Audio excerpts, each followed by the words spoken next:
आदिवासी असल में यहाँ का ओरिजिनल रेसिडेंट है। इसका नाम ही आदि है, आदिवासी, इंडिजीनियस है। लेकिन भारत सरकार उसको इंडिजीनियस नहीं मानती। आज तक भारत सरकार का कंसिस्टेंटली दुनिया के जितने भी फोरम हैं उसके ऊपर यह स्टैंड रहा कि भारत में कोई आदिवासी नहीं है, कोई इंडिजीनियस नहीं है। सरकार किसी की भी हो, 1951 से लेकर आज तक की सरकारें का यही स्टैंड है। थोड़ा बहुत इसमें सुधार आया।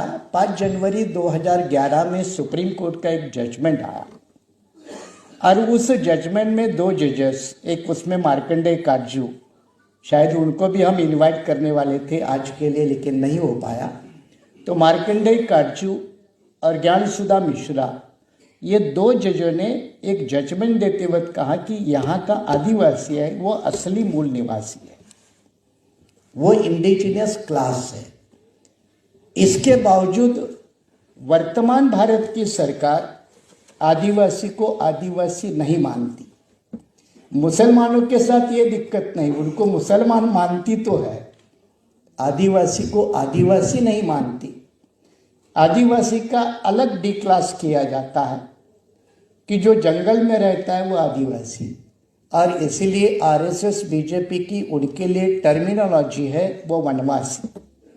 और इसलिए आरएसएस की वनवासी कल्याण आश्रम के माध्यम से आदिवासियों में बड़े पैमाने में आदिवासी का हिंदूकरण की बात होती है। ये मुद्दा बहुत ज़रूरी है और ये बहुजन समाज के तबकों को समझना ज़रूरी है।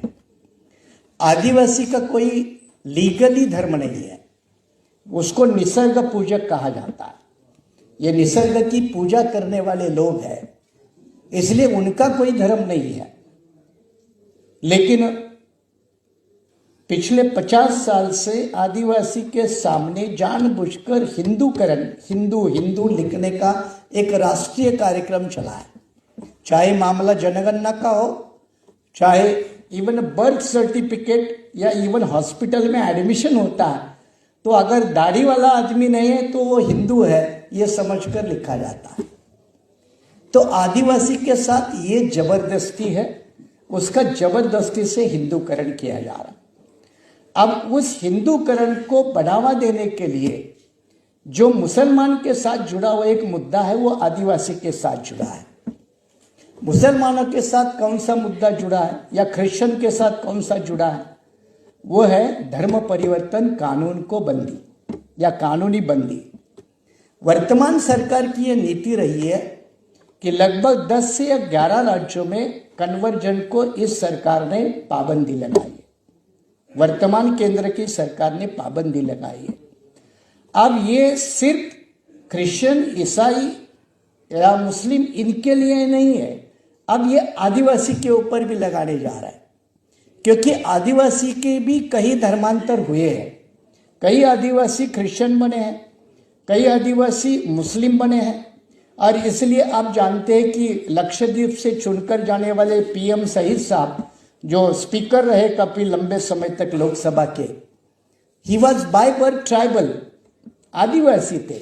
आदिवासी रिजर्व सीट से चुन के आते थे, लेकिन धर्म के हिसाब से वो इस्लाम को कबूल करने वाले थे।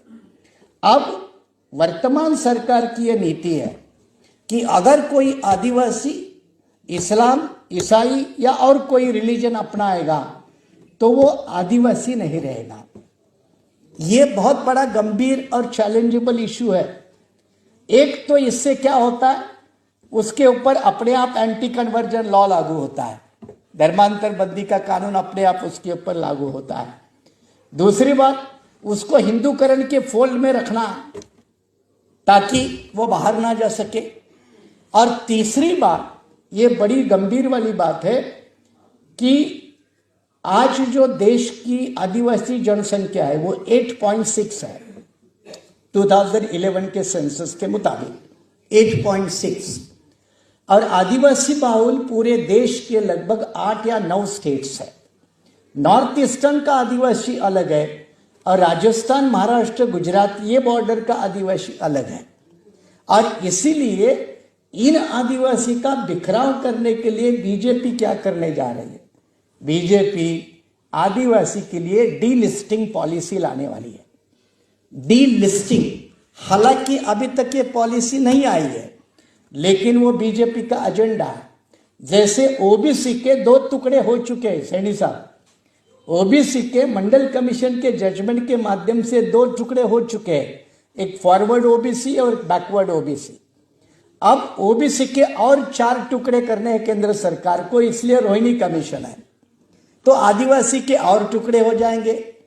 शेड्यूल कास्ट और शेड्यूल ट्राइब ये इकट्ठा आ रहा था संवैधानिक अधिकार या आरक्षण की हिफाजत करने के लिए, उसको अब फिर बाइफरकेट करने में सरकार लगी है। इसलिए क्लासिफिकेशन और सब क्लासिफिकेशन का मामला आया, जो सुप्रीम कोर्ट ने 1996 में चिन्नया नाम के जजमेंट में नकार दिया था। अब उसको सुप्रीम कोर्ट ने अभी अगस्त 2024 में उसको रेटिफाई किया, क्योंकि वो केंद्र सरकार की पॉलिसी है, वर्तमान बीजेपी सरकार की वो पॉलिसी है। तो ओबीसी के भी टुकड़े होंगे, एससी के भी टुकड़े होंगे, एसटी के भी टुकड़े होंगे। तो हम जो इकट्ठा बनने में लगे हैं देश भर में, उसको तोड़ने में सरकार लगी है। ये बड़े मुद्दे को समझने की जरूरत है। और इस दिशा में ये आदिवासी को तोड़ने का काम डीलिस्टिंग के माध्यम से होगा। और डीलिस्टिंग का मतलब है, अगर आज 8.6% पॉपुलेशन ट्राइबल की है, तो अगर डीलिस्टिंग पॉलिसी आ गई तो 4% आदिवासी बचेगा। 4% आदिवासी बचेगा। तो हमारे वेलाराम साहब ने जो पेसा कानून का जिक्र किया, पेसा कानून ये panchayat extension to scheduled areas act, ऐसा उसका पूरा नाम है, इसलिए उसका शॉर्ट फॉर्म है पेसा, PESA। ये पेसा कानून की विशेषता ये है कि ये आदिवासी कम्युनिटी का एक अधिकारों का चार्टर है, स्वयं शासन बोलते हैं। वहाँ के नेचुरल रिसोर्सेस को यूज करने के लिए वहाँ की लोकल बॉडी, यानी ये ग्राम सभा, जैसे ग्राम पंचायत बोलते हैं वैसे ग्राम सभा, इनके विशेष अधिकार है। ये अधिकार कानून तो बनाया 1996 में, लेकिन मैं महाराष्ट्र की बात बताता हूँ। कानून बनाया 1996 में, और कानून के अंदर वो कानून इंप्लीमेंट करने के लिए रूल लाए 2014 में। कितने साल गए?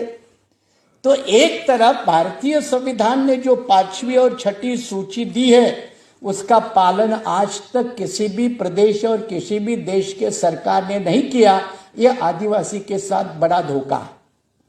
मैं इस पॉइंट को ऐसे कंक्लूड कर रहा हूं कि ये डीलिस्टिंग के पॉलिसी के माध्यम से आदिवासी की जनसंख्या कम होगी, आदिवासी का बजट कम होगा, आदिवासी का वर्तमान रिजर्व पॉलिटिकल सीट्स कम होंगे, और आदिवासी की टोटल इस देश में हिस्सेदारी भी अपने आप कम हो जाएगी।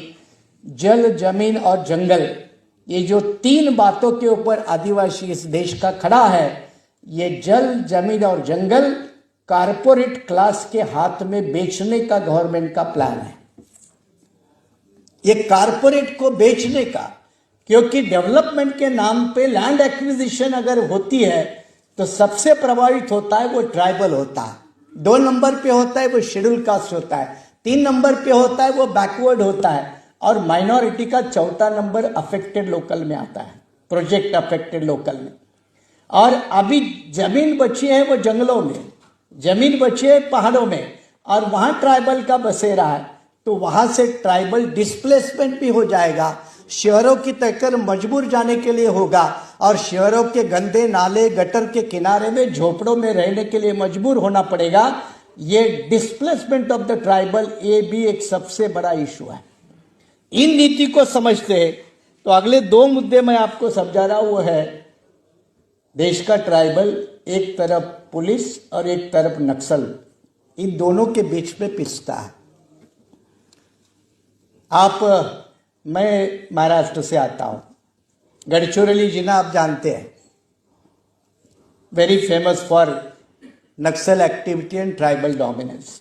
मैं आपको बताऊं प्रैक्टिकली, बाहर के कुछ गांवों को, गांव में जाने के लिए अशोक जी, गांव में जाने के लिए पुलिस की परमिशन लिए बगैर मैं गांव में नहीं जा सकता। अब मुझे बताओ ये कौन सी हालत है? अकेले गढ़चिरौली जैसे जिले में बरसात में लगभग 250 गांव दुनिया से कटे रहते हैं, उनका कोई ताल्लुकात नहीं होता दुनिया से। ये अकेली गढ़चिरौली मतलब महाराष्ट्र की हालत नहीं है, कई जिलों की हालत है। और वहां नक्सलवाद जो पलपता है, तो नक्सलवाद को मुकाबला करने के लिए पॉलिसी किस तरह से बनाई, और उसका उदाहरण है छत्तीसगढ़। सलवा जुडुम, सलवा जुडुम का मॉडल मालूम है। सलवा जुडुम में भी अनट्रेन अनस्किल यंग 15-20 साल के लड़कों को पुलिस में भर्ती किया जाना और उसको नक्सल के सामने खड़ा कर देना। ये क्या है? ये कौन सी बर्बरता है?